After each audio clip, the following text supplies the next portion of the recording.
गृह मंत्री श्री अमित शाह जी ने और भारतीय जनता पार्टी ने पिछले 10 साल से बहुत बड़ा धोखा किया है।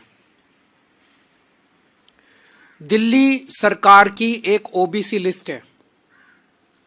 इस ओबीसी लिस्ट में, दिल्ली सरकार की ओबीसी लिस्ट में जाट समाज का नाम आता है। केंद्र सरकार की एक ओबीसी लिस्ट है। केंद्र सरकार की ओबीसी लिस्ट में दिल्ली का जाट समाज नहीं आता। तो दिल्ली यूनिवर्सिटी में जब बच्चे एडमिशन लेने जाते हैं तो उसमें दिल्ली के जाट समाज को रिजर्वेशन नहीं मिलता। दिल्ली यूनिवर्सिटी के कॉलेज में जाते हैं तो दिल्ली के जाट समाज को रिजर्वेशन मिलता है।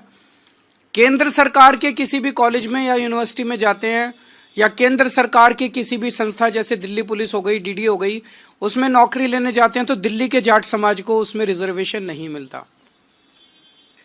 बड़ी इंटरेस्टिंग बात यह है कि राजस्थान का जो जाट समाज है उनका नाम केंद्र की ओबीसी लिस्ट में है। तो दिल्ली यूनिवर्सिटी में जब एडमिशन लेने जाते हैं तो राजस्थान के जाट समाज को रिजर्वेशन मिलता है दिल्ली के कॉलेज में। दिल्ली के जाट समाज को दिल्ली के कॉलेज में रिजर्वेशन नहीं मिलता। यह तो हमारे पूरे दिल्ली के जाट समाज के भाइयों के साथ, बहनों के साथ बहुत बड़ा अन्याय है। और ये अन्याय ये जले पे नमक छिड़कने जैसा है कि 4 बार पिछले 10 साल में प्रधानमंत्री जी ने अपने घर बुला के और अमित शाह जी ने जाट समाज के नेताओं को आश्वासन दिया, भरोसा दिया, वचन दिया, गारंटी दी कि दिल्ली के जाट समाज को केंद्र की ओबीसी लिस्ट के अंदर डाला जाएगा। मैंने प्रधानमंत्री जी को उनके वादे, उनके और अमित शाह जी के वादे याद दिलाए हैं कि आप ये वादा पूरा कीजिए। और जाट समाज के साथ धोखा किया गया है।